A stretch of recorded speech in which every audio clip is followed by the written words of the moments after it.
Yuk, nggak pakai banyak bacot, langsung aja kita masuk film actionnya untuk baku hantam. Film diawali dengan memperlihatkan John Rambo yang meski kulit wajah sudah berkerut, ototnya sudah tak sekuat kawat dan juga tulangnya tak sekeras besi, namun John Rambo masih menyisakan trauma masa lalu di kepalanya. Trauma yang menggiring dirinya untuk menyembunyikan fakta dirinya sendiri. John Rambo saat ini tinggal di Arizona bersama dengan kakak dan juga keponakannya yang bernama Gabriela.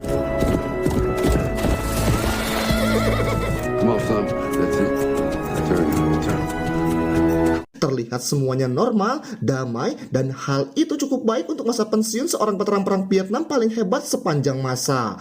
Untuk menyalurkan hobinya dan misi hari-harinya, Rambo menggali sebuah terowongan bawah tanah di mana itulah tempat untuk merenungi dirinya sendiri dengan apa yang terjadi di masa lalunya.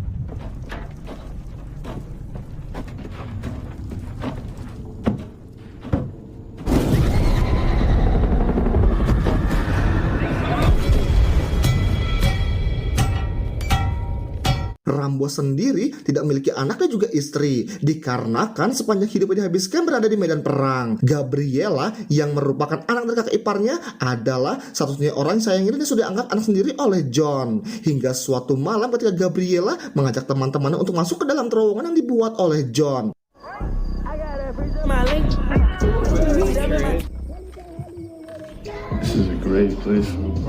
Saat itu, ia mendapat telepon dari temannya di Meksiko yang mengatakan bahwa ia menemukan ayah kandung Gabriela yang sudah lama menghilang. Mengetahui bahwa Gabriela akan pergi ke Meksiko, Rambo dan sang nenek sangat melarangnya pergi ke sana. Bukan tanpa alasan, si nenek bercerita karena sang ayah adalah orang yang tidak baik, di mana dia suka berbuat kasar hingga membuat ibunya sakit-sakitan dan juga meninggal dunia. Dan sang ayah pun pergi meninggalkannya saat Gabriel masih bayi. Namun Gabriel yang masih daun muda dan baru memiliki bulu kumu tetap berangkat ke sana walaupun mereka tidak menyetujuinya. Agar tidak dicurigai, Gabriel pun berpura-pura akan pergi main ke rumah teman yang ternyata Gabriel benar-benar mereka pergi ke Meksiko untuk menemui ayah kandungnya.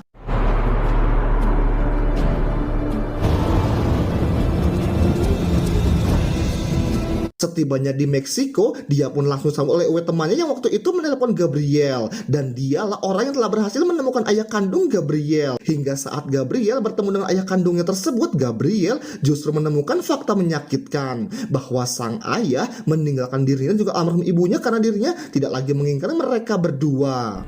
Because one day, I looked at your mom. Any more questions? Mendengar hal itu, Gabriel pun amat sangat sakit hati sehingga dirinya memutuskan untuk pulang ke rumah. Namun Uwai khawatir karena sudah larut malam sehingga Uwai malah mengajak Gabriel pergi ke sebuah diskotik agar kapusingnya menjadi hilang. Namun hal tak diinginkan terjadi ketika seorang pria memperhatikannya kemudian memasukkan obat tidur dalam minuman Gabriel.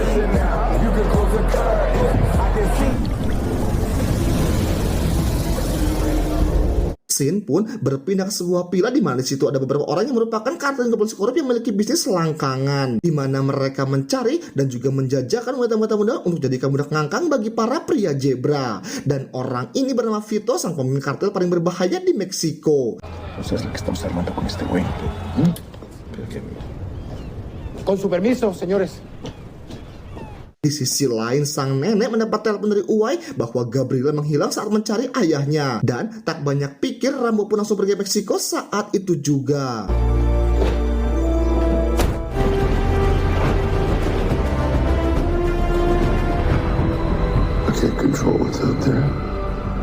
Sementara itu, Gabriel terlihat sudah berada di tempat para kartel itu bersama dengan wanita muda lainnya yang faktanya dia sudah diculik dan akan dijadikan sebagai wanita-wanita malam.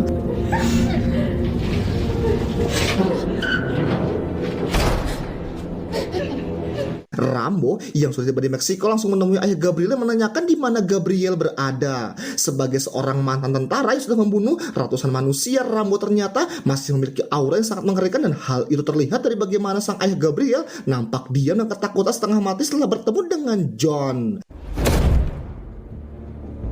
Karena tidak mendapat apapun dari tempat itu, Rambo pun pergi menemui Uwai dan menanyakan bagaimana kronologisnya. Saat Uwai diinterogasi, Rambo melihat gelang yang dipakai Uwai adalah milik Gabriel. Hingga bisa diambil kesimpulan bahwa ia telah menjual Gabriel kepada para kartel itu.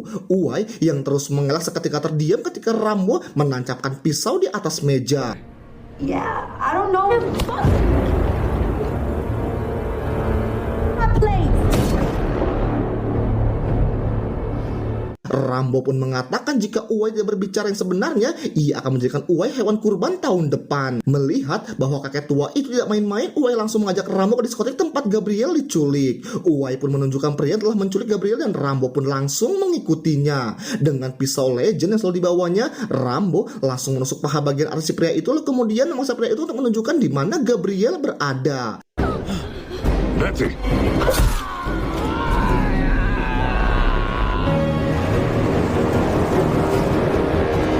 De las luces. Dengan tenangnya, John Rambo berjalan melewati gang kawasan paling berbahaya di Meksiko hingga sampailah dia di sebuah atap di mana di situ ada Vito dan juga anteknya langsung mengelilingi Rambo.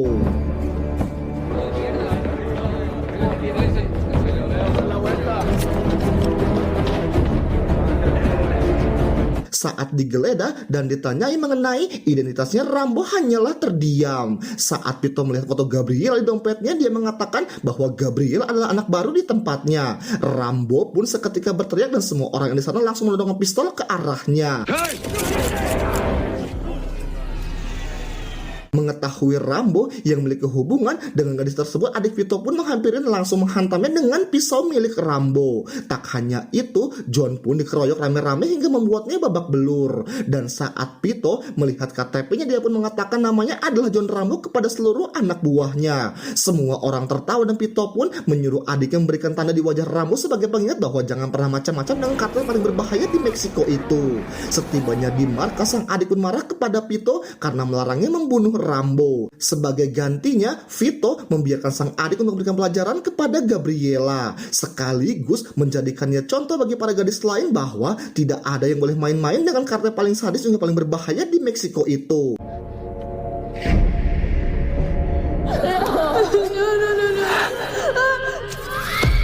Scene pun berpindah ke Rambo di mana dia ditolong oleh seorang wanita Meksiko yang ada di sana. Kemudian ia dirawat hingga dirinya pulih. Bersama dengan masalah pemulihannya, Gabriel terus disiksa dan juga diceroti berkali-kali hingga membuat dirinya sekarat. Saat Rambo sudah pulih, dia sangat berterima kasih kepada wanita tersebut dan langsung pergi menuju tempat Gabriel berada. Dengan mengaku sebagai pembeli, Rambo pun diizinkan untuk masuk dan tak diduga walaupun dengan sebuah palu biasa, Rambo langsung membantai semua anak buah Vito hingga tak ada yang tersisa satupun.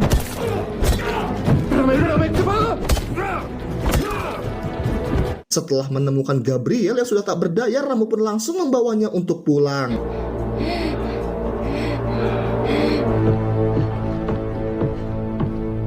Sang adik yang mengetahui tempat bisnisnya telah diacak-acak pun marah kepada Vito karena dirinya membiarkan Rambo tetap hidup. Dan untuk itu, Vito pun memutuskan untuk menemukannya kembali dan juga membunuh Rambo. Sementara itu, Rambo yang tengah dalam perjalanan pulang pun harus menerima fakta menyakitkan. Keponakan satu-satunya orang yang sudah dianggapnya sebagai anak harus mati tepat di sampingnya. Gabriel? Setibanya di rumah, sang kakak pun langsung dikejutkan saat melihat cucu satu-satunya terbujur kaku sudah tak bernyawa. Rambo pun kemudian menguburkan Gabriel tak jauh dari rumahnya. Setelah Gabriel tidak ada, sang kakak pun memutuskan untuk pulang kembali ke rumahnya di Meksiko. Dia menitip pesan kepada Rambo adiknya untuk tetap menjaga dirinya baik-baik dan tetap menjaga protokol keselamatan. Saat sang kakak sudah berangkat, Rambo ternyata menyiapkan sebuah rencana untuk menghabisi para kartel tersebut. Dan dengan pengalamannya sebagai seorang tentara yang sudah membunuh ratusan musuh, tidak sulit bagi Rambo untuk menyusun strategi dan memasang jebakan bagi para kartel yang katanya paling berbahaya itu. Dimulai dengan membuat ranjau darat peledak, linggis, pisau, dan beberapa senjata lainnya.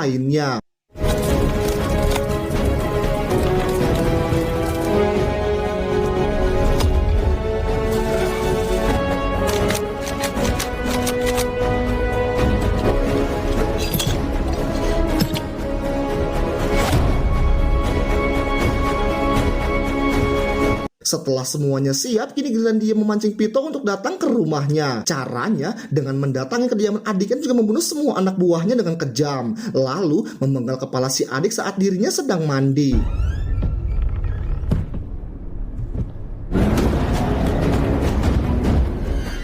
Hingga saat esok harinya, Vito pun menemukan sang adik sudah tewas dengan posisi duduk di kasur dengan kondisi tanpa kepala.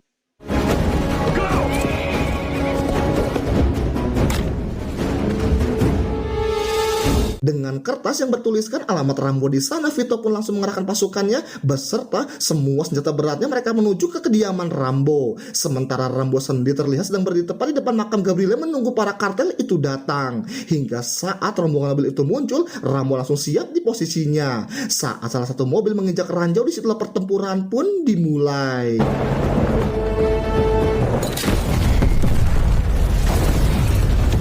Vito dan anak buahnya pun langsung menyebar ke segala arah, namun mereka justru dibantai oleh Rambo yang langsung muncul dari bawah tanah.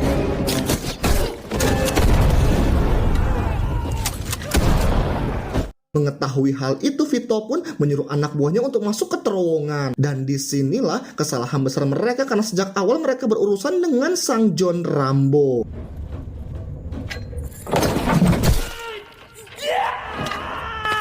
Bagaikan anak babi, satu persatu dari mereka pun terkena jebakan maut yang dibuat oleh Rambo.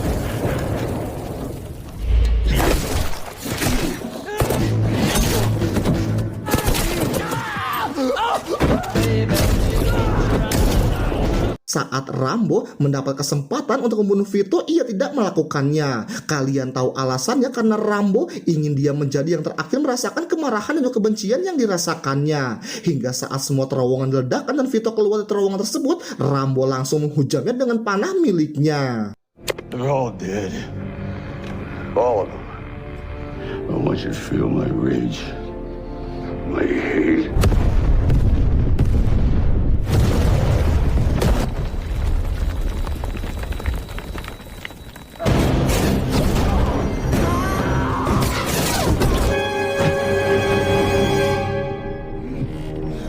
Tubuh Vito yang tertancap di dinding kayu membuatnya tidak bisa bergerak. Detik-detik ajal menjemputnya, Vito pun melihat Rambo dengan tubuh kekar dan pisau di tangannya. Seketika mental Vito luntur dalam sekejap saat Rambo tepat berada di depan wajahnya. Di situ dia sadar bahwa Rambo bukan orang sembarangan dan dia sudah melakukan kesalahan paling besar di dunia ini. Rambo pun menusuk dan juga merobek dada Vito, kemudian mengambil jantungnya dengan tangannya sendiri.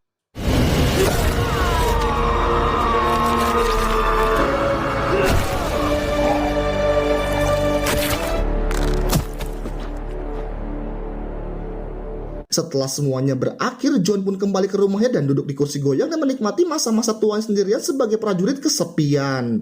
Dan akhirnya alur cerita film action ini pun usai. But I will fight.